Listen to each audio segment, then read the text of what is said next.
Welcome to the Cyclical Doula podcast. I'm Emma, a certified fertility awareness educator, miscarriage doula, and the founder of MMA LLC. This space is for women who want to understand their bodies deeply, not just memorize information, but actually feel confident in interpreting their cycles. Here, we talk about ovulation, hormones, cervical mucus, basal body temperature, and all that messy in between emotional layers that come with being a woman. We talk about trying to conceive, avoiding pregnancy without hormones, postpartum transitions, pregnancy loss, perimenopause, and everything in between.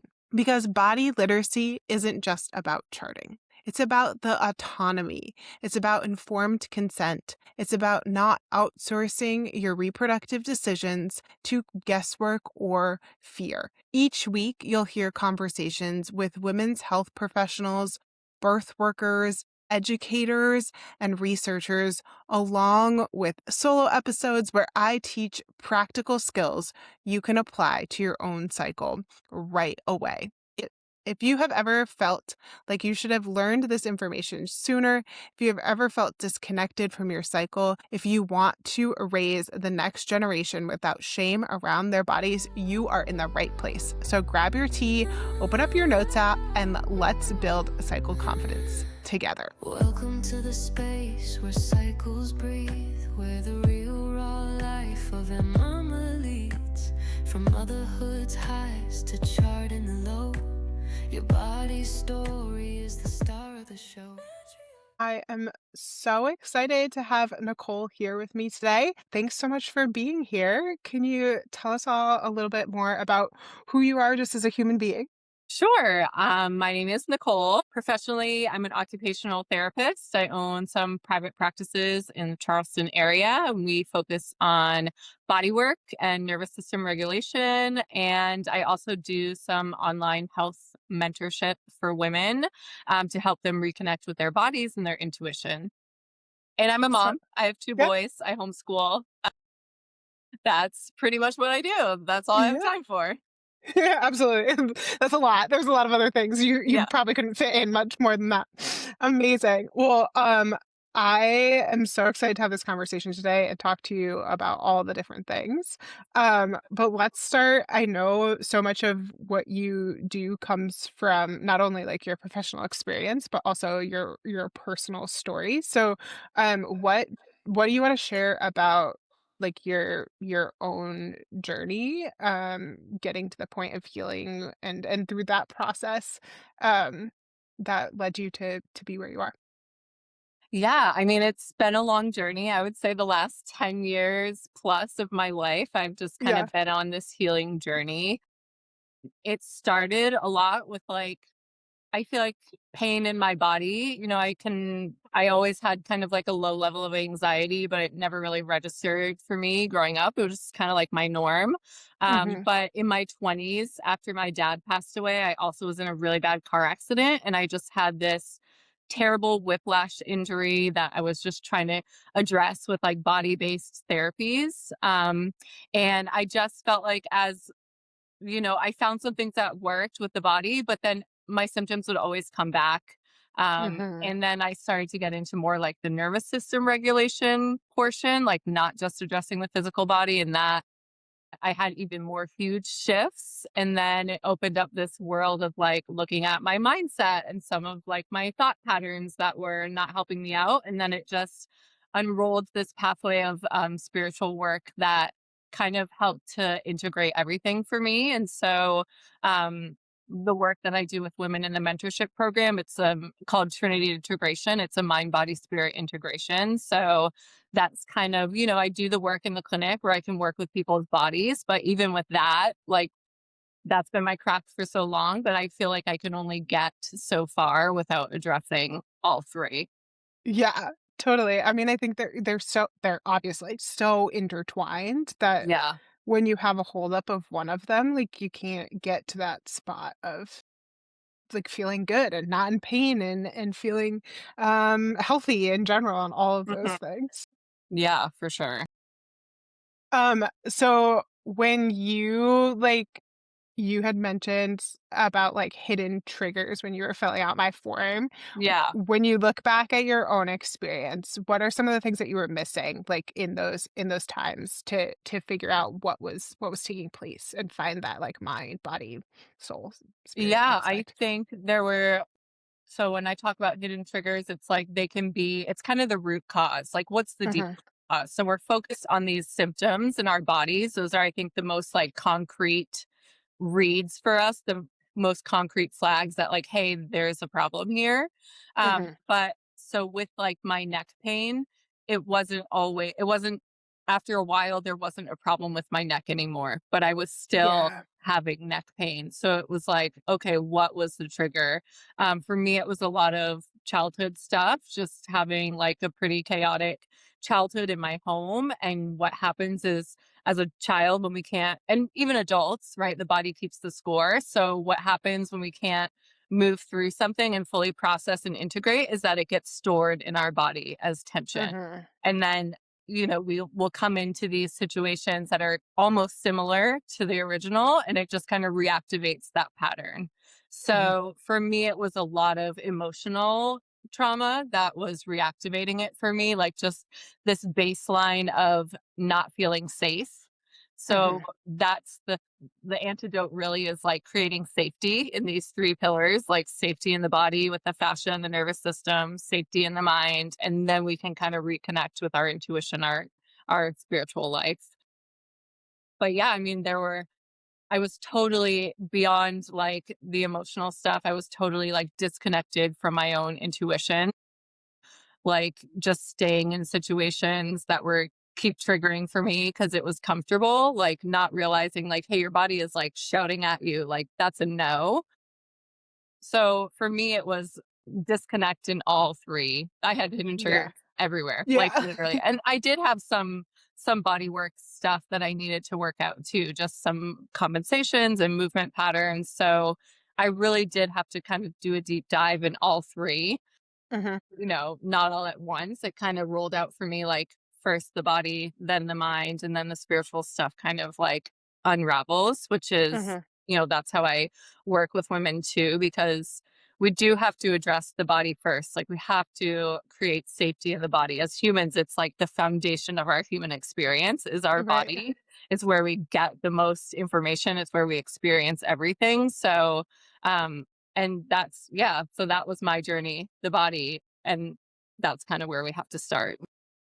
Yeah, I think that's amazing. I think, like, again, I have had, like I've had like physical trauma to my body. I had a concussion in college and like all of those things, right? That like there's sometimes that physical aspect of like an injury and uh that you like are like, okay, like this is like you need some physical body Right. work to make sure Yep. that like you're okay coming out of this. But it's so true that there's all those other aspects of that that play Mhm. into how that goes for the rest of it. I Yeah. feel like so many women are probably, like, in that pattern of, like, those like, as you were talking, like, you kinda, like, fix it for a little bit, and then it comes back up and those, like, persistent symptoms, Yeah. especially with, like, those tension, and all of those things. Do you think that or, like, what patterns do you see when you're working with women? And is it kind of linked to a certain aspect of who they are as individuals, or is it more, like, overall arching as a whole? Yeah, definitely. So, I mean, I put it out there as like persistent symptoms. And then when I kind of get into some of more like nitty gritty advertising, I'm like calling out specific things. I mean, the biggest one, I actually started by just like marketing towards women with neck pain. I think that's huge. But then I was like, I mean, it really can be any pain. But I Mhm. think the biggest things I see are neck and shoulder tension pain, Yep. jaw pain, tension headaches, and then it always comes out like all these other physical ailments too, like hips, things like that. Those are the Yeah. biggest areas. And they do translate into certain things. Like when we have neck and shoulder tension and pain, it's like literally you feel like you're carrying the weight of the world. And as Right. women and mothers, I just think that's so common. Like, we're not supported. We're kind of doing everything. We're working, we're taking care of kids, we're mothering, like we're in community, but like there's no community. And so that's what that translates to. And we see it like in our postures when we get stressed. We're like, oh my gosh, it's like this weight is like so heavy. Um, and then the jaw pain is usually there's like some anger in it too. Mhm.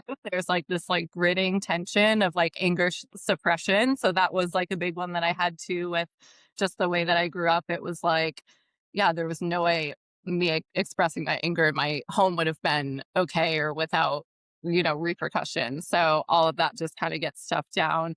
The headaches is usually aligned with like some spiritual disconnect, like not really listening to your own intuition. If you think of like, this is where a spirit comes from, you're kind of like Mhm. cut off.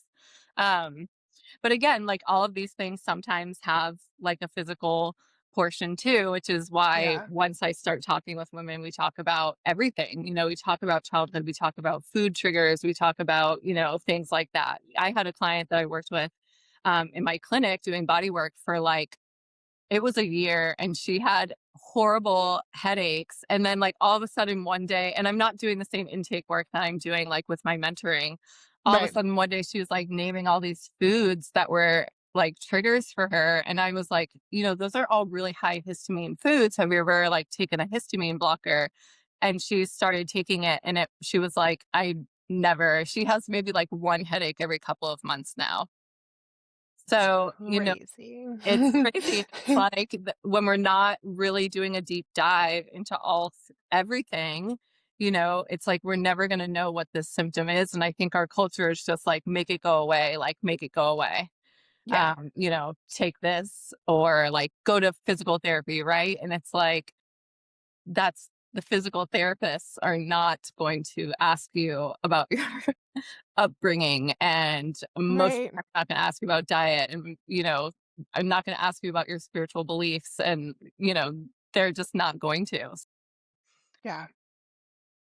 I Absolutely. I think that's huge. I think that's such a huge part of like just advocacy for ourselves as women too, of like sometimes we're just like pushed into this like, okay, like that's a symptom, like here's something to help like with that Mhm. symptom versus like like on my own journey too. I'm like, I like, no, no, no, like I can keep dealing with the symptom if you can help me get to the root cause. Like I don't want to just like get the symptom away and still have all of these other aspects of it. And I think that's a huge part of just like advocating in general and finding these people that are willing to like ask the good questions of like, okay, like, well, what else is going on, or what else are you eating, or what other things show up on a regular basis to that your body's communicating.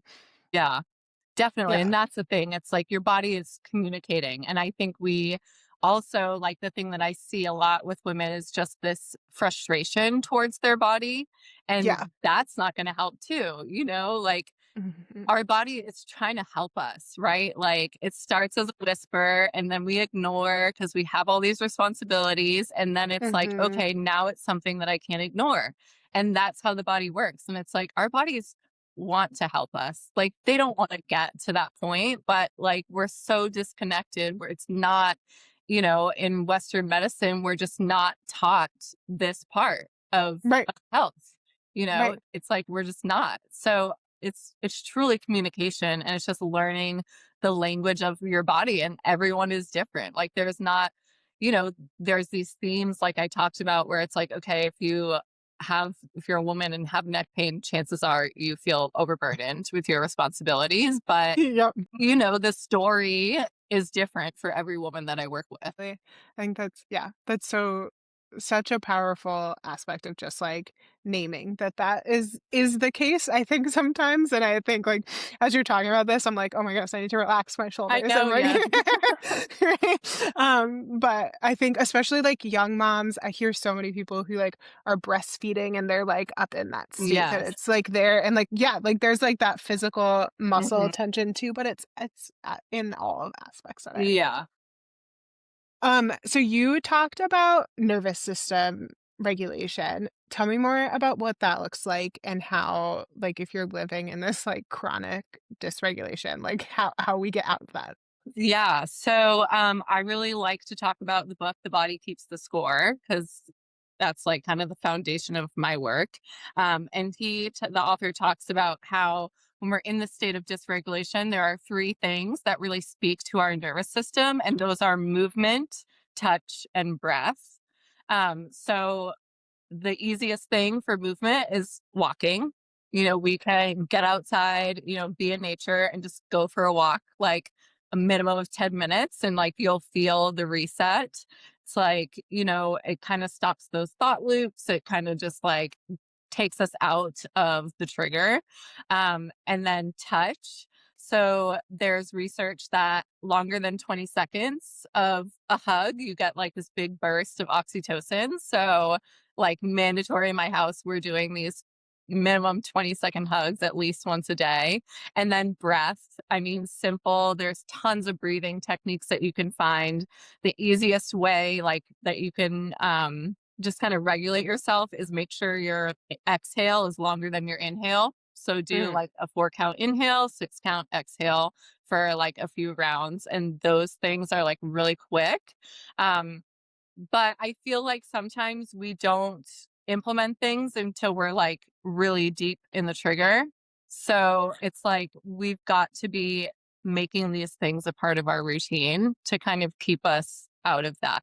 So our nervous system, if you think about it, it's like a cup of water, and we're just going to keep adding water to the cup, and it's gonna overflow. So and then it's like, okay, once it's overflowing, there's still stuff coming in and you're trying to empty it, and it's like it's gonna be too much. So if Yeah. you're slowly emptying the cup as more is coming in, like if you're scheduling these things into your day, I mean, I literally have to set alarms for everything. Like I will set alarms to like pray, like I'll set alarms for like exercise. Like I have to set alarms for everything. And, it's whatever's going to work. We just Yeah. have to be taking care of ourselves before it gets to that persistent symptom. Hmm. Yeah, I like that. I think that sometimes I feel like there's sometimes this stigma of like, especially within motherhood, like there's so many things to do and like such a long to-do list of like always getting stuff done and always having this like mental load of dealing with everybody else's schedules and all of those things. And I feel like there's this underlying theme of like you just have to have it all together and do all the things and remember all the Yeah. stuff, but, like, setting alarms is, like, good and okay, and, like, you need that time to, like, be like, "Okay, like, I need this reminder to, like, take a break and, like, do this other thing," or to schedule in that time of just feeding into yourself and having that space there just so that you can focus on yourself. Yeah.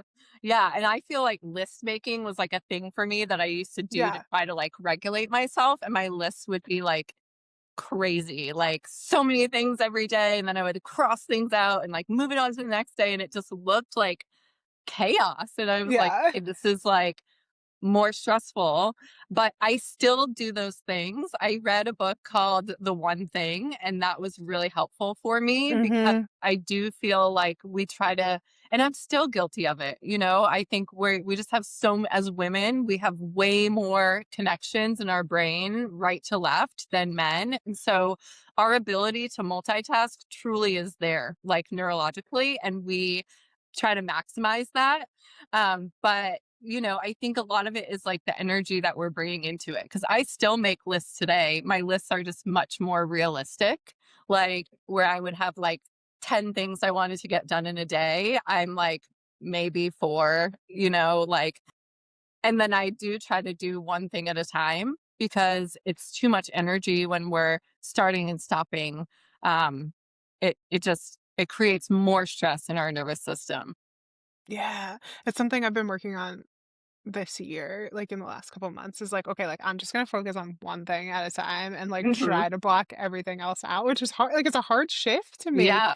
But it really can just kind of like lower that overall overflow of cup kind of Yeah. situation for sure. Yeah, definitely. And it's like, I'm not perfect. I'm like, know so much about nervous systems, but sometimes I do have to bounce around in tasks. And Yeah. like Oh yeah. that's okay too. I think we want to be like, a lot of times it's this like need for perfection or telling ourselves it has to look Mhm. this way. And it's like, a healthy structure and flexibility, Yeah, it goes so far for our nervous system. for sure. Do you notice any nervous system patterns interacting with people's like hormonal rhythms? Cyclical?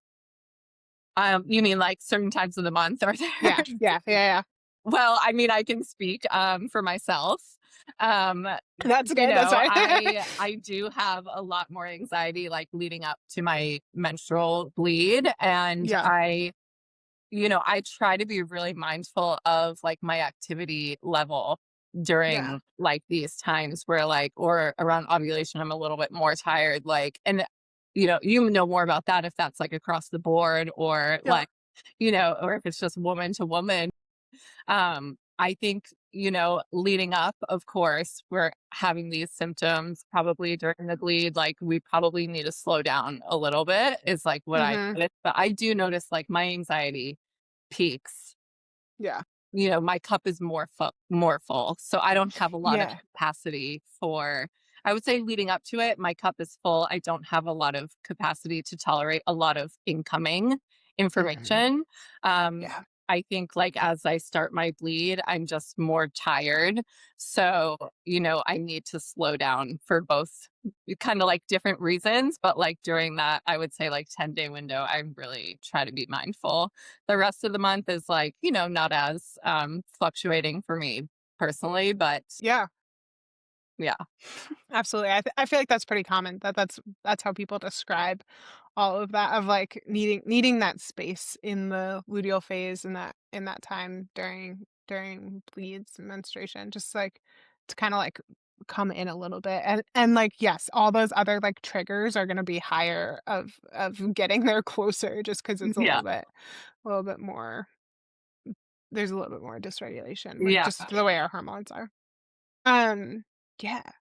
Yeah. I was What going to say too, I think yeah. with like the nervous system dysregulation and like fertility is Yeah. probably very important. Well, not Mhm. probably, but it is, It if we definitely think is. of Yep. like we're in fight or flight, where it's like our body is focused on survival basically. Yeah. And then we're in this rest and digest where it's like our more like deep organ functions can happen.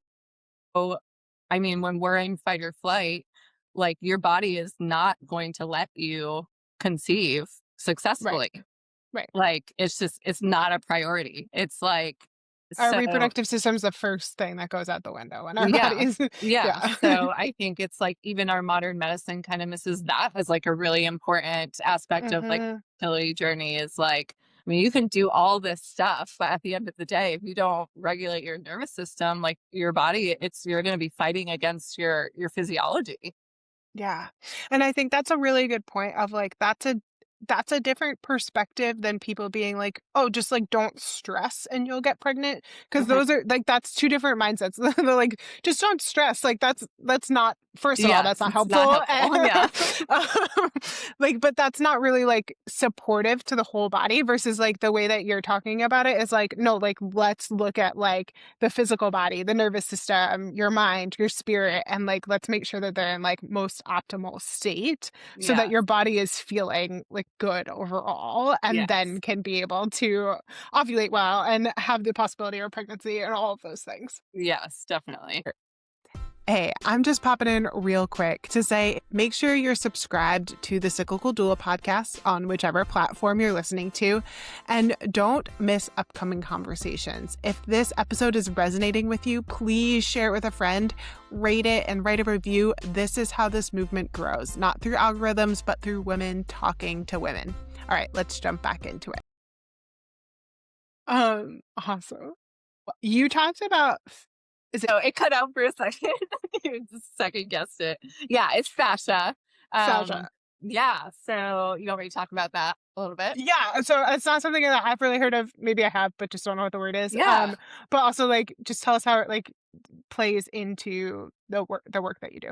Yeah, sure. So fascia is essentially our connective tissue.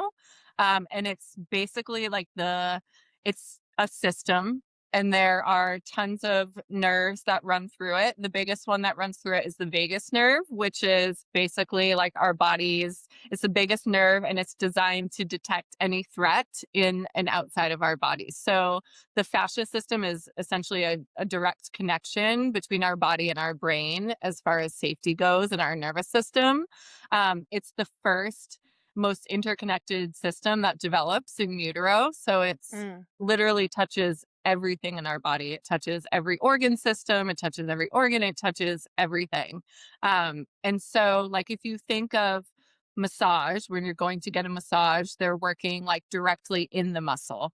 And that sends a signal to the level of the spinal cord. And it's a very primitive, low level signal. It's like goes to the spinal cord, bounces back to relax the muscle, and then it goes away very quickly. So when we're working with the fascia, we want to kind of separate everything, because when the fascia gets bunched up, it causes tension, but the signals from the vagus nerve can't get from the body to the brain. And so the brain thinks that there's a problem in the body.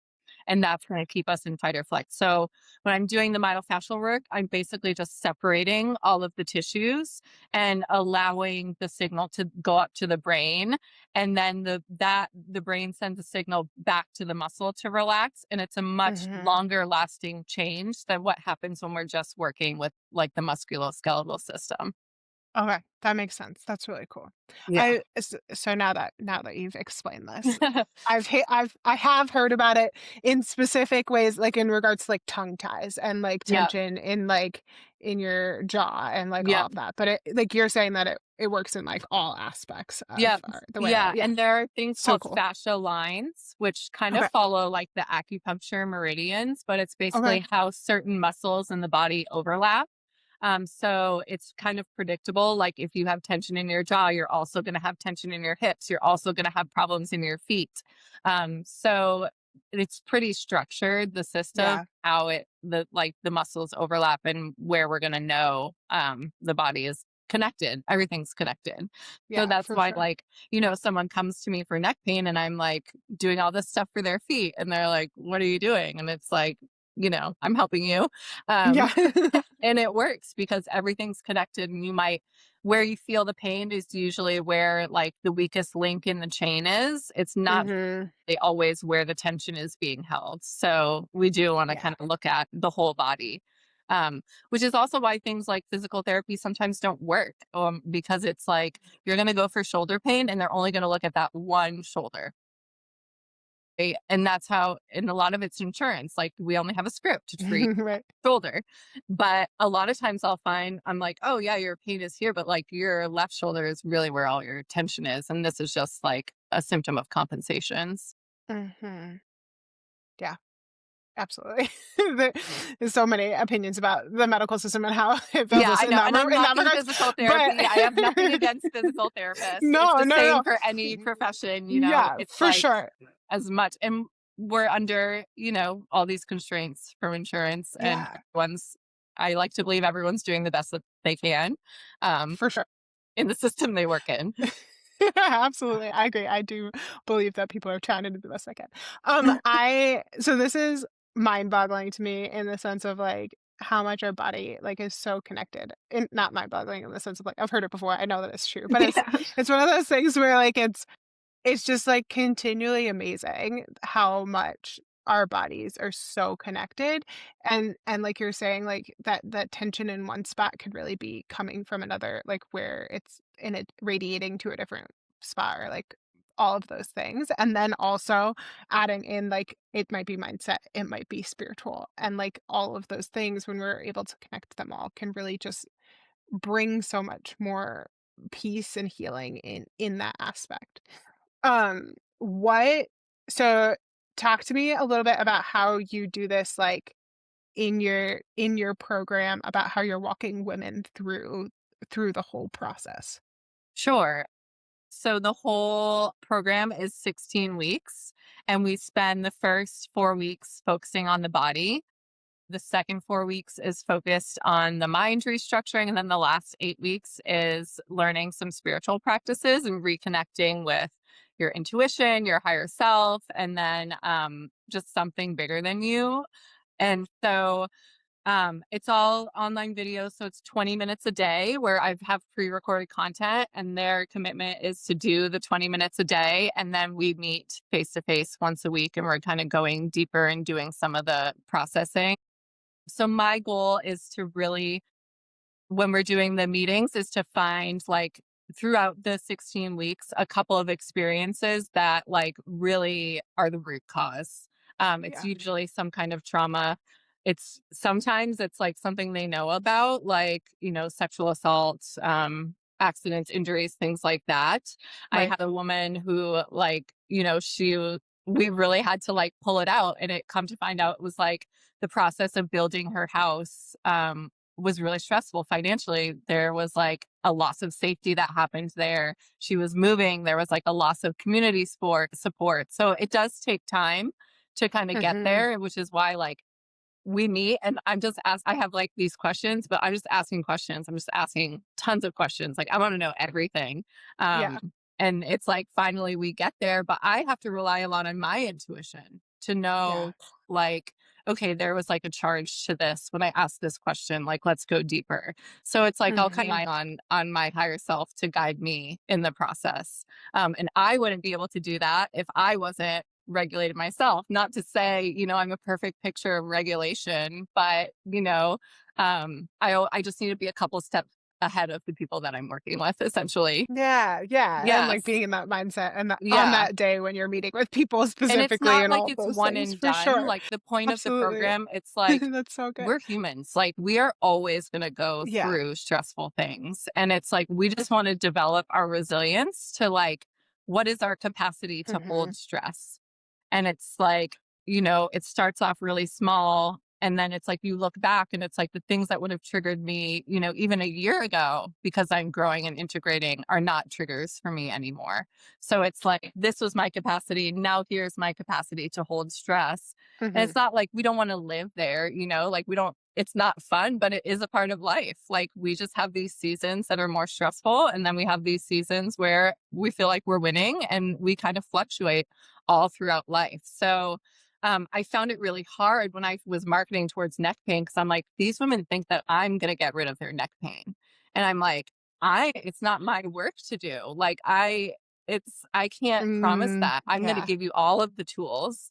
And then it's up to you to implement the tools to stay regulated no matter what you go through. But I can't promise that you're not going to have some major trauma or this long-term period of stress in the next couple months, but you have to go back to your tools. Yeah, absolutely. Yeah. Yes, I love that. I think that's really a really powerful thing of, like, even no matter, like, how much information you give, like, Uh, we on the other side, like, still need to do the work individually of, like, getting to that space. Like, there's so much as, people who are for sure. leading that, Yeah. like, can give, but you can't do the work for somebody else. Yeah. Yeah.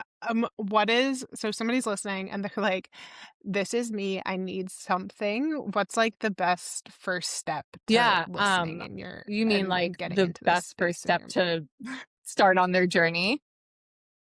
Yeah, I do think that some form of body work that is Yeah, yeah, moving yeah. beyond the musculoskeletal system is going to be the best way. So we think of movement, touch, and breath. Those are great Yeah, options to start. There's lots of breath work professionals around. You can find craniosacral therapists. You can find myofascial therapists. You can just start going to the gym. You can just start doing a walk. But I think if we think about like, we do have to create safety in the body first yeah. to even start looking at some of the triggers in our mind. Like our body is going to keep us in Mhm. that trigger. And we really have to like first work with the fascia and the nervous system Yeah, to create yeah, enough space between the trigger and, well, first it's a reaction, but we want to respond. We want to actually not be triggered to the point where like, okay, I'm in this unconscious place. mhm, We want to give ourselves enough space to be able to actually respond to yeah, situations. So it is going to be the body. And there are things you can do by yourself. There are things that you can go and find if you want to work with somebody.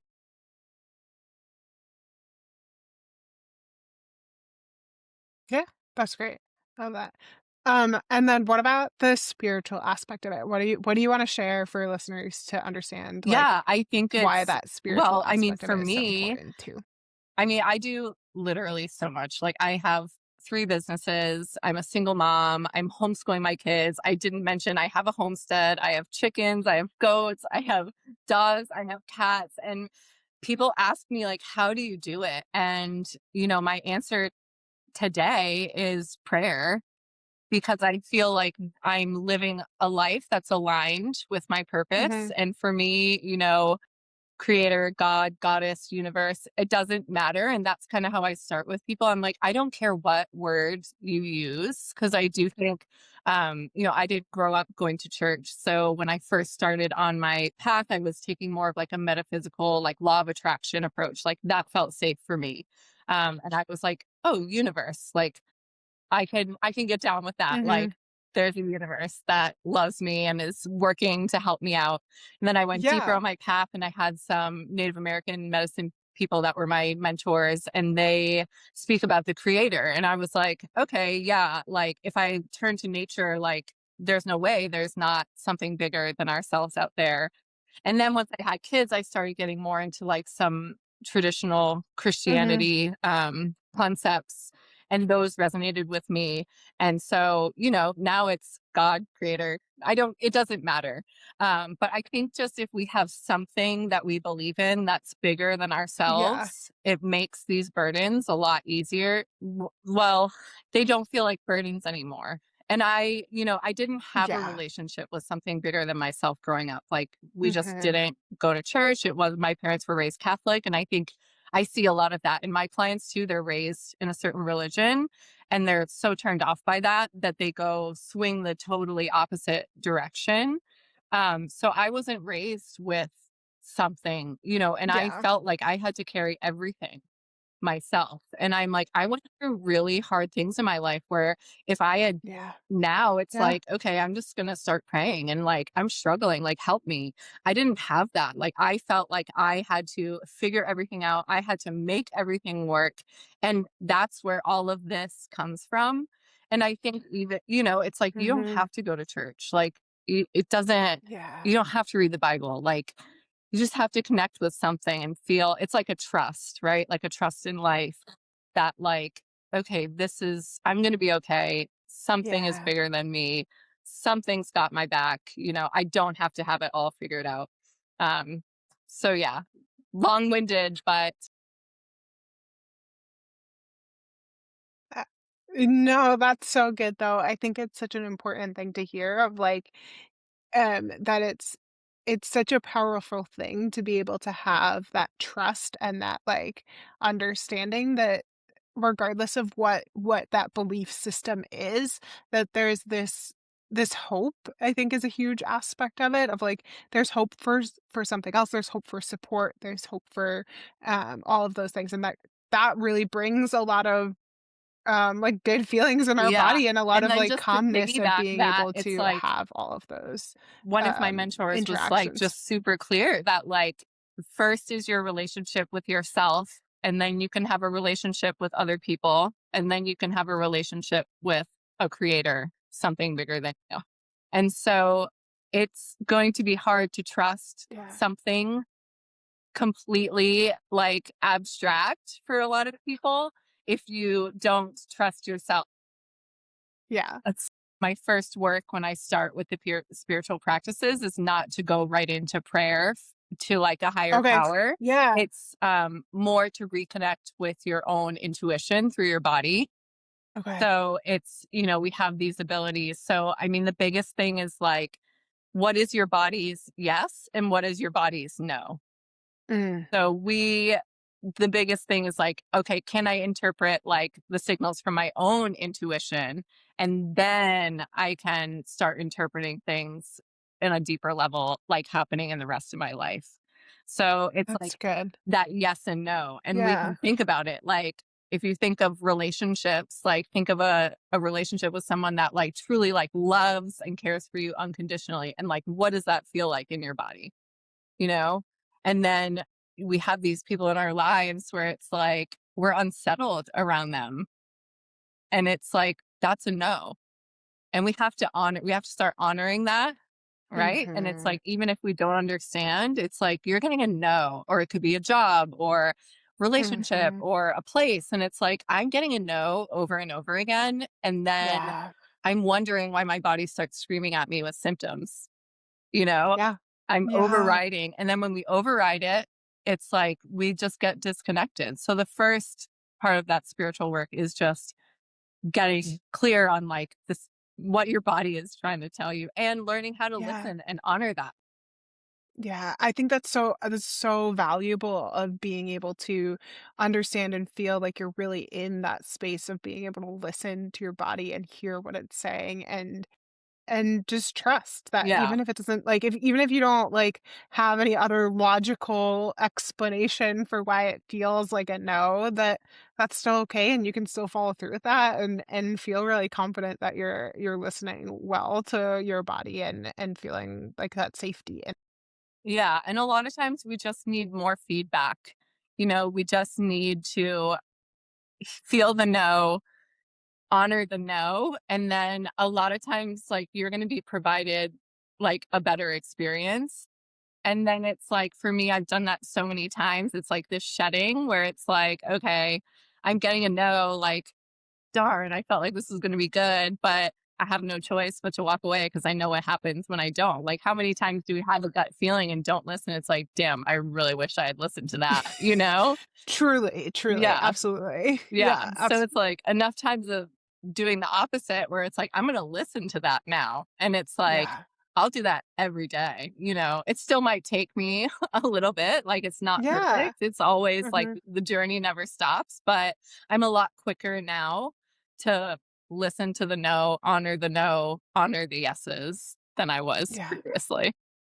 absolutely. It's so good. I think we can all just, like, learn from that of being able to again, like, being able to trust our intuition of feeling confident in our choices, in our decisions, and like you said, sometimes it takes a little bit to kinda reiterate the fact that, Yeah, like, "No, no, this is not the right path to go down," but that there's power in just understanding who we are and what we need. for sure. Well, I have loved talking with you. What else do you want to share with listeners as we finish up? Yeah, I think we just have to not be so hard on ourselves and just know that, these seasons of life, like somebody said, just said this in another podcast recently, but you know, I was going through some hard things recently, and I had a session with a mentor, and he was like, you know what, Nicole, like the sun always comes up. It's like, it's a part of nature. Like, we're going to go through these times that feel really dark. And it's like the sun always comes up. And it's usually like right when we're at the peak of like, there's no way I can tolerate any more of this, that we're just like so close. And that's how everything works. That's how our cycles work, right? Like, that's how the seasons work. Like, everything in nature works like that. So, where we have Mhm. like a fresh start.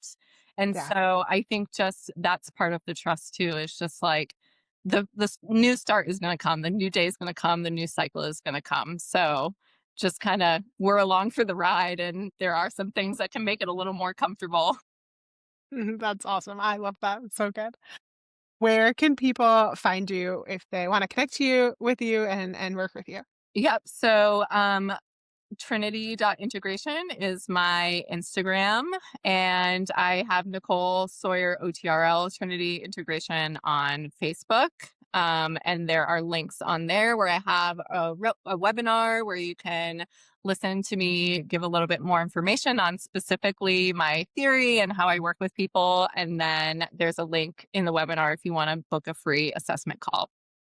Awesome. That's so good. I'll put all those things in the show notes.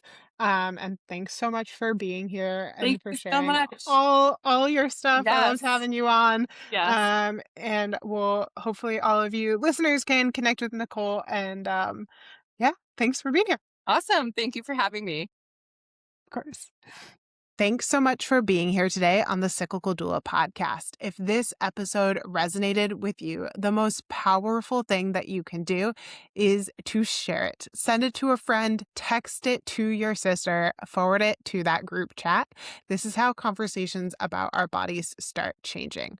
Quietly, organically, woman to woman. If you are listening and thinking, okay, I want help applying this to my cycle, I offer free cycle clarity calls. It's a relaxed conversation over Zoom where we talk through your goals, your charting practices, and what kind of support that would actually make sense for you. You can book one at emma.com/free. And if you haven't already, make sure you're following or subscribe to the Cyclical Doula podcast so that you don't miss future episodes. And if you feel called to leave a rating or a review, it genuinely helps more women find this work. So thank you. You deserve to understand your body. You deserve to feel confident in your reproductive choices, and you don't have to figure it out alone. I'll see you next week. Thanks for being here. Welcome to the space where cycles breathe, where the real raw life of a mama leads. From motherhood's highs to charting the low, your body's story is the start.